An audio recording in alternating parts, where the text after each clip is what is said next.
Il est 8h29 et vous êtes bien sur RMC et BFM TV. Bonjour Jean-Philippe Tanguy. Bonjour, vous êtes député RN de la Somme et vous êtes le monsieur économie du RN, président délégué du groupe RN à l'Assemblée. Folle soirée hier. Après 26 jours d'attente, un gouvernement a été nommé, mais à peine nommé. Il est critiqué de toutes parts, de votre côté, côté RN. Quelle est votre réaction? Et pourriez-vous censurer ce gouvernement dès demain? C'est une évidence puisque nous avions demandé avec Jordan Bardella et Marine Le Pen une rupture dans la politique avant tout, et que ça s'incarne aussi forcément dans une rupture avec les hommes, donc les personnes qui fondent et qui doivent mener cette politique. Donc visiblement Monsieur Lecornu avait beaucoup de temps à perdre pour annoncer la prolongation, mais sans aucune nuance de ce qu'il faisait déjà, de ce qui a été condamné par les Françaises et les Français qui ont voté à deux reprises aux européennes législatives contre cette politique, et cette politique qui est menée, mais je dis au-delà de toute raison. Ce qui est quand même impressionnant, Madame de Malherbe, c'est qu'hier, cette alliance de bric et de broc s'effondre sur elle-même, avec des gens, Monsieur Retailleau, qui est membre d'un gouvernement, qui n'assume pas être membre d'un gouvernement depuis un an, et qui conteste un gouvernement qui est pourtant à l'image des gens avec qui il a travaillé depuis un an, des gens que personne ne connaît, qui démissionnent avant d'être démissionnés. Enfin, la scène d'hier est pitoyable, et en fait résume ce qui s'est passé il y a un an. En fait, aujourd'hui, le petit personnel politique qui s'est allié contre le Rassemblement national et en fait contre la volonté des Français de changer, de faire une rupture, s'effondre sur lui-même, parce que, à part se regarder dans le miroir, ils n'ont rien à proposer aux Français. Jean-Philippe Tanguy, il y a beaucoup de choses dans ce que vous avez dit. Prenons étape par étape. D'abord, quand je vous dis allez-vous censurer ce gouvernement dès demain, vous répondez c'est une évidence.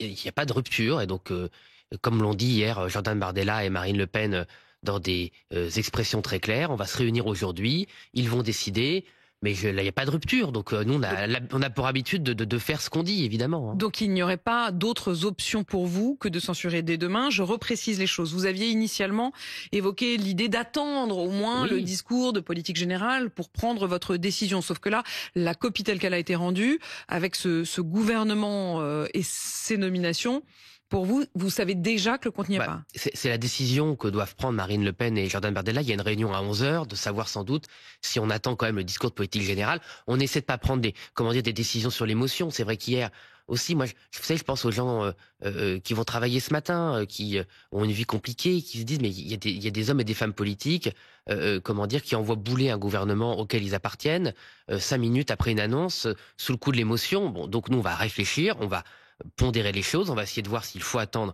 ce discours de politique générale ou si la situation est trop grave, on verra. Mais c'est vrai que la nomination de Bruno Le Maire, ministre de l'économie de M. Macron pendant 7 ans, qui a ruiné les comptes publics, qui a menti sur la réindustrialisation du pays, qui a menti sur la baisse du chômage, qui a menti sur la baisse des impôts, et qui a menti sur sa morale personnelle, parce qu'il y a encore 2 semaines, dans une interview à l'Usine Nouvelle, il jurait au grand Dieu que jamais il ne reviendrait à ce gouvernement. Donc si vous voulez, à la fois l'incompétence intellectuelle de M. Le Maire, mais aussi son incompétence, pour pas dire son indigence morale, il y a un moment, on est au bout du tunnel, quoi, au bout du système. Bruno Le Maire. On sait même plus quoi dire. On sait même plus quoi dire qui confine pas à l'insulte. Je suis bien désolé de le dire. Bruno Le Maire, pour vous, c'était la ligne rouge.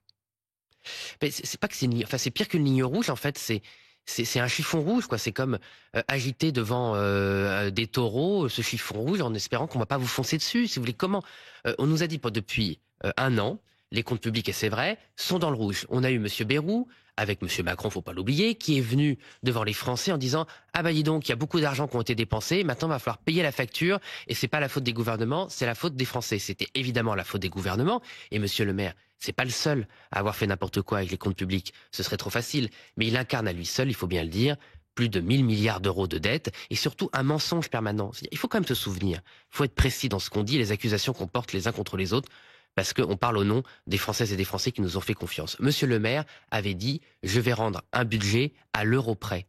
Et il manquait 60 milliards d'euros, Madame de Palerme. 60 milliards d'euros. Non, mais il est chef de l'administration. Mais alors ça, je vous remercie de faire cette remarque. Parce que justement, vous êtes ministre. Vous êtes à la tête d'une administration. C'est ça être ministre. C'est pas avoir une voiture avec chauffeur et faire le tour des plateaux et de raconter n'importe quoi. Être ministre, c'est vous êtes à la tête d'une administration avec des hauts fonctionnaires, des fonctionnaires qui sont à 99% dévoués à l'intérêt public, qui vous obéissent. Et dire, au bout de 7 ans, c'est pas moi, c'est les fonctionnaires, c'est absolument lamentable. Parce que soit c'est vrai et dans ce cas-là, il fallait virer un certain nombre de hauts fonctionnaires qui sont responsables de ça, soit c'est faux, et c'est la faute du ministre, et il doit dégager. Jean-Philippe Tanguy, je vous interrogerai dans un instant sur les promesses de Sébastien Lecornu, de lutter contre la fraude fiscale et sociale, de taxer les plus hauts patrimoines. Mais si je tire le fil de ce que vous avez dit, selon toute vraisemblance, et pour vous c'est une évidence, demain vous ferez sauter le gouvernement. Quand je dis vous, c'est l'association autour d'une motion de censure. Si la motion de censure vient de LFI, ça change rien pour vous, vous la votez quand même. Non mais nous on s'en fiche, ce qui compte c'est d'avancer pour le pays après tout ce temps perdu. Donc en gros, ça veut dire que LFI plus probablement le PS, plus vous, ainsi que les écologistes. Peut-être même les LR, parce qu'on en est là. Et peut-être même les LR. On a même à se demander si Gabriel Attal va pas censurer son propre gouvernement. Ça vous a étonné la réaction de Gabriel Attal hier, qui parle d'un spectacle affligeant? Tout ça est pitoyable. Marine Le Pen... Vous faites le même constat que lui en même temps. Oui, mais moi je suis pas sur le radeau de la Méduse. Tous ces gens sont sur le radeau de la Méduse. Alors ceci dit, il se trouve que chez vous, il y a un an, j'avais dit, c'est dangereux le radeau de la Méduse parce qu'à la fin, les gens se dévorent entre eux. C'est comme ça que ça finit le radeau de la Méduse. Il y avait du cannibalisme. Donc voilà, ça y est, ils ont commencé à se dévorer entre eux. Les zombies se dévorent ce qui leur reste de cerveau pour passer une journée de plus. Donc on se demande qui va se bouffer le dernier. Et le problème, c'est que pendant qu'ils se bouffent sur le radeau de la Méduse, les industries ferment. Moi, dans ma circonscription, comme partout en France, il y a beaucoup d'industries en difficulté. On va avoir un déficit commercial sur l'agriculture française. Et ça faisait, depuis la Seconde Guerre mondiale, l'agriculture était un joyau de la France qui nous apportait des devises. On venait en déficit. C'est ce que nous exportions davantage que nous n'importions. Exactement, merci de préciser. Donc voilà, je veux dire, pendant que tout ce petit monde se regarde le nombril et se dévore entre eux, la situation pour les gens est catastrophique. Il faut donc dissoudre le plus vite possible. Et il faut dissoudre le plus vite possible, absolument, et avoir un vrai débat, et les Français choisiront. Et cette fois, choisiront librement, et pas avec des caricatures, et en faisant croire que le sort du pays, c'est de savoir si le Rassemblement national est gentil ou méchant. Ça veut dire que vous ne croyez plus au barrage républicain qui vous a empêché d'accéder clairement à la majorité à l'Assemblée nationale? Je pense que les Français n'étaient pas spécialement croyants. Pourquoi cette fois-ci? Pourquoi les Français ne le feraient pas cette fois-ci? Parce que là, je crois qu'ils ont vu que ces gens qui leur juraient une fois plus, une dernière fois, en toute sincérité, moi je pense qu'il y a des Françaises et des Français qui en toute sincérité se sont dit, bon, vu le message électoral qu'on a envoyé, cette fois ils ont compris, ils vont changer de comportement. En tout cas, une partie va changer de comportement. Et c'est pire. Et c'est pire parce qu'en fait, ce barrage républicain, il n'était pas sincère. Vous assumez donc potentiellement de faire tomber le gouvernement demain? Non mais ça on s'en fiche, ce gouvernement n'existe pas, donc on fait tomber le néant. Non, la question c'est maintenant, on part aux élections en disant aux Français, la France est dans une situation budgétaire catastrophique, une situation économique catastrophique. L'école s'est effondrée, le système de santé s'est effondré, les frontières ne sont pas contrôlées. Maintenant, il faut faire des grands choix. Parce que de toute façon, là où ça vous pouvez pas tenir, Madame de Malherbe, ces espèces d'accords d'appareil, de bouts de ficelle, la France est au bout du chemin. Et donc, il y a des grandes décisions à prendre. Je vais vous donner, je vais pas balancer de nom, mais il y a des gens avec une certaine autorité morale et compétence à l'Assemblée, assez âgés, qui avaient renoncé à un poste, âgé au sens expérimenté, qui avaient renoncé à un poste de ministre des Finances. Je lui dis, non, mais pourquoi tu as renoncé à un poste de ministre des Finances? Parce qu'il avait les compétences, pour le coup, pour faire quelque chose. Il me dit, mais même si j'étais nommé ministre, de toute façon, on n'a pas le poids politique, les députés, pour faire les réformes. Donc, en fait, les rares... C'était un membre de la Macronie? Non, c'était une personne indépendante. C'est-à-dire que des personnes qualifiées aujourd'hui... Vous lancez un petit... Non, mais parce que je veux pas le manipuler. Un petit jeu de cache-cache? Non, mais je veux pas manipuler cette personne. Mais ce qui était intéressant, c'est que c'est une personne qui est reconnue comme compétente par 90% de l'échiquier politique, y compris ses adversaires, et qui ne va pas lui, il refuse une place justement, alors qu'il est compétent. Ils sont nombreux visiblement à avoir refusé des places. Oui, moi j'aimerais bien savoir le niveau de ceux qui ont refusé les places. À mon avis, vu le niveau de ceux qui l'ont accepté, on doit pas être loin de l'école maternelle. Donc il renonce parce qu'il dit, je n'ai pas la force politique de faire les réformes. Et d'ailleurs, c'était le message de Jordan Bardella l'année dernière quand il disait, nous avons besoin d'une majorité absolue pour gouverner. C'était pas un caprice.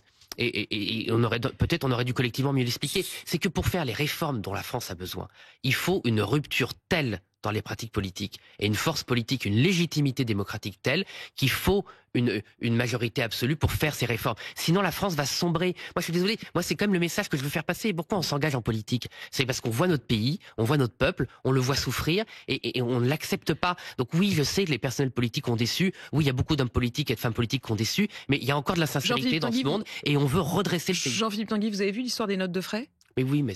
C'est épouvantable. Les notes de frais des élus de la mairie de Paris, d'ailleurs de droite comme de gauche, qui ont acheté parfois jusqu'à 30 000 € de vêtements. Mais non, mais c'est consternant. Et quand vous avez Madame Haute-Serre, maire du 8e arrondissement, qui a dépensé, je crois, 35 000 euros en robe mage et sac, je sais pas quoi, Burberry, qui débarque sur votre antenne et qui est tellement perchée dans un monde parallèle qu'elle remercie les Français d'avoir payé ses fringues et qui dit « je suis content d'être bien sapé ». Dans le texte, hein, je cite le texte. C'est juste. Je cite de bien sapé. Enfin, je confirme. Je savais, mais moi j'ai cru que c'était une caricature. Je vous jure, au début, j'ai cru que c'était l'intelligence artificielle. Là. Maintenant, c'est tellement bien fait que comment vous n'arriviez pas fiction, à le croire. Bon, je vous jure, ça s'est passé jure, effectivement plus, sur notre antenne. Dessins, elle a effectivement affirmé. Il y avait des petits dessins. Je me suis dit c'est pas possible. Mais non, mais en fait, j'ai même pas cru. Elle avait l'air très contente d'elle-même, et je suis sûr que Mme Haute-Serre est rentrée dans son 8e arrondissement très cossu en se disant qu'elle avait fait un bon coup.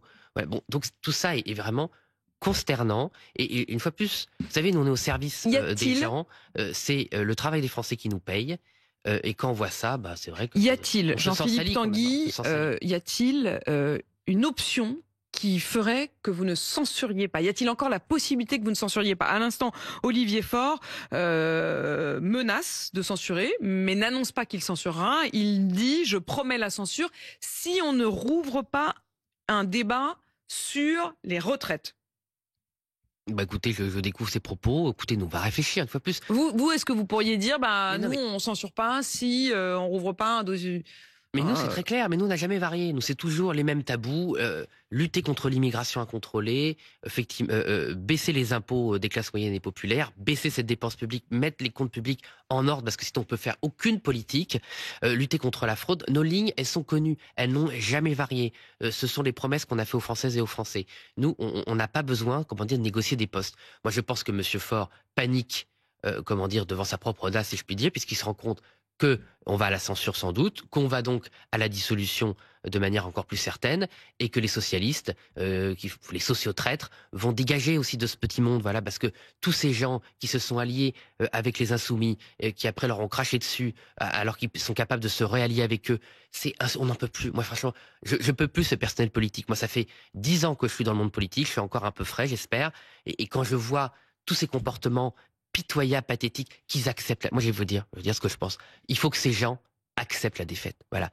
Ils se sont trompés intellectuellement, ils ont tous gouverné, ils nous ont tous mis dans la merde. Maintenant, il faut que ces gens acceptent la défaite, acceptent le fait qu'ils ont échoué et qu'ils rendent le pouvoir à ceux qui veulent faire d'autres politiques et qu'ils arrêtent de magouiller, de triturer les élections pour toujours garder leur poste au-delà du réel, parce que là, on est tellement au-delà du réel que, vous savez, c'est comme ces personnages de cartoon qui courent au-dessus d'un trou, qui se rendent pas compte qu'ils sont en train de tomber. Donc là, la France est en train de tomber. Hors dehors du réel. Alors, je dois vous avouer qu'en préparant cette interview, je m'étais dit, on va parler aussi de la lutte contre la fraude sociale et fiscale qui a été promise par Sébastien Lecornu, de la question de la taxe sur les hauts patrimoines et sur les holdings, même si, évidemment, en vous posant ces questions-là, je sais bien que nous posons des questions sur un gouvernement dont on n'est toujours pas sûr de toute façon qu'il voit le jour.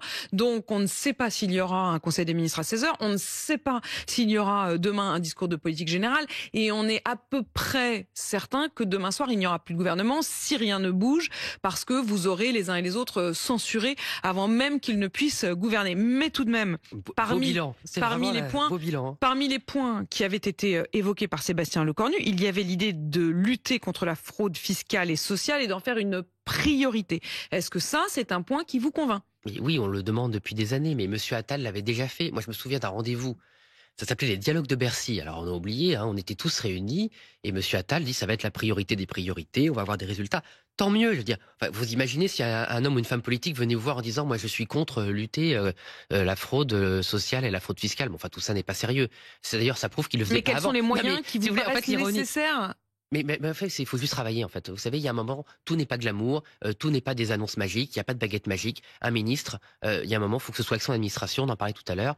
Moi, d'ailleurs, je voudrais leur rendre hommage. Il faut que le ministre soit à son poste, donne des instructions et que ça obéisse. Vous savez, Monsieur Breton, c'est quand même pas ma famille politique, Thierry Breton, il explique comment il a fait pour être le seul ministre. Ça se remarque quand même.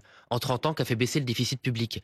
Il dit, j'étais à mon poste, j'ai fait des arbitrages et chaque jour je refusais des dépenses qui n'avaient pas à être faites. Si le ministre n'est pas à son poste et pas à son travail, oui, c'est pas glamour d'être à son poste et d'être à son travail, c'est la réalité. Vous feriez comment? C'est le quotidien des gens. Vous avez des idées? Vous avez réfléchi? Moi, j'ai plein d'idées. Moi, j'ai plein d'idées pour baisser la dépense publique, pour notamment la lutte contre la corruption. Moi, je suis un des seuls qui essaie d'en parler. Moi, je peux vous dire, tous les marchés publics, c'est entre 10 et 30% de surfacturation. On en a un peu parlé, vous savez, sur ces catalogues que les mairies sont obligées, ou les lycées ou les établissements publics sont obligés d'utiliser pour commander. On découvre des chaises qui valent 5 fois le prix, des ampoules qui valent 20 fois le prix. Bon, moi, ça s'appelle de la corruption, en bon français. Faut arrêter de tourner autour du pot, de dire oui, on sait pas trop ce qui s'est passé. C'est de la corruption. C'est l'abus de position dominante, c'est de l'entente, c'est de la corruption. Moi, j'ai auditionné des gens dans une commission d'enquête. Le directeur français de la lutte contre la corruption, c'est quelqu'un d'intéressant quand même. Il expliquait que la corruption était en roue libre dans l'ensemble des collectivités territoriales. J'ai fait un signalement au ministre et au procureur. J'ai pas eu de nouvelles. Voilà. Bon, oui, un truc tout bête. Ça demande un peu de courage de le dire. Oui, la France aujourd'hui est dans un état de corruption morale, mais aussi corruption économique. Il y a des gros intérêts qui s'en sont mis plein les poches sur le dos des Français. Les autoroutes, les parkings des hôpitaux, le démantèlement d'EDF. La liste est longue. Donc vous savez, l'argent il y en a. Il a été très mal utilisé. Et c'est là que vous iriez le chercher. Voilà. Jean-Philippe Tanguy, la question de la taxe sur les hauts patrimoines ou les holdings, est-ce que ça, vous y êtes favorable? Mais tout ça, c'était aussi dans le programme. C'est-à-dire qu'en fait, les holdings, pas le problème des holdings, c'est qu'il y en a qui utilisent des holdings pour frauder. Donc en fait, on est sur le problème d'avant. Il y a de la fraude. Alors on appelle ça, quand on est poli, de la suroptimisation fiscale. Bon, la suroptimisation fiscale, c'est quand on joue avec la limite de la loi. Donc il faut arrêter de laisser des gens qui ont beaucoup d'argent jouer avec la limite de la loi. Il faut appliquer la loi. Pourquoi? Parce que quand les personnes qui doivent payer leur juste part d'impôt ne paient pas, qui est-ce qui paye? C'est les classes moyennes et les classes populaires qui, elles, jouent le jeu, sont des honnêtes gens. Donc, le problème de la lutte contre la fraude fiscale, c'est pas juste remplir les caisses de l'État, et c'est la logique de Marine Le Pen et Jordan Bardella, on récupère l'argent là où il doit aller pour baisser l'impôt des gens qui paient trop aujourd'hui. Parce que les gens paient trop d'impôts, ne consomment plus. Vous recevez souvent, et je trouve que c'est comme une marque de fabrique de votre antenne, la grande distribution, les pratiques de la consommation. On est en crise de déconsommation, c'est-à-dire que les gens ne consomment même pas ce dont ils ont besoin, notamment pour s'alimenter, les produits d'hygiène, de consommation. Ils préfèrent épargner tellement ils ont la peur du lendemain. Vous avez l'air un peu saoulé.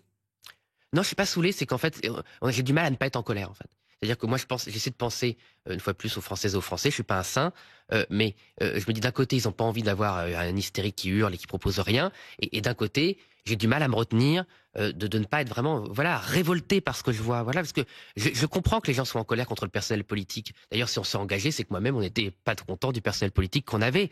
Mais il y a encore de la sincérité. Moi, je pense aussi, si vous voulez, aux 30 000 maires ruraux qui se lèvent le matin. Quand il y a une inondation, ils sont là. Quand il y a une tempête, ils sont là. Ils gagnent rien. Ils sont là. Ils sont salir par Madame de Haute-Serre, qui est maire du 8e arrondissement, avec ses 35 000 euros de couple. Si demain, Sébastien Lecornu saute et que son gouvernement saute, est-ce que le RN peut être appelé pour vous à Matignon? Mais c'est pas possible parce que, il faut une légitimité démocratique. Donc on va pas faire comme les autres. Et surtout, une fois que vous êtes nommé, il faut faire des choses. Parce que ce qu'on n'a pas l'air d'avoir compris, tout ce petit monde là qui se succède dans des ministères qui n'ont plus de sens, on sait même plus qui est au gouvernement. Franchement, moi j'ai fait un meeting dans le Loiret avec chez Thomas Ménager, il y avait 450 personnes. Personne ne sait qui sont les ministres. Ça y est, on ne peut même plus faire, à la limite, de dénonciation. On ne peut même plus dénoncer une politique publique. De toute façon, la salle ne va pas réagir, puisque plus personne ne sait qui est à quel ministère. On n'est pas là pour prendre des places, on est là pour faire quelque chose. Mais j'ai l'impression d'enfoncer une porte ouverte, Madame de Malherbe, en vous le disant. Mais on est là pour mener une politique, pour agir, pour proposer des choses aux gens. 10 solutions. Et un vrai débat. Voilà, vous savez, moi j'ai plein de défauts, 1000 défauts, mais enfin je crois que j'ai pas peur du débat. Moi je suis toujours présent pour débattre avec mes adversaires politiques. Sur le fond, c'est pour ça que j'aime bien venir à votre émission, on a le temps de parler du fond. Il faut parler des vrais problèmes. Et une fois de plus, moi je suis élu Picard, l'industrie, l'agriculture, le système de santé, là les gens ils nous attendent, là les gens ils veulent des réponses. Vous savez que quand les gens ils vous appellent dans vos émissions interactives, c'est ça dont les gens parlent. Sur RMC, le 32-16 évidemment, et le témoignage des Français. Merci Jean-Philippe Tanguy, député RN de la Somme, d'avoir répondu à mes questions. Il est 8h47 sur RMC et BFM TV.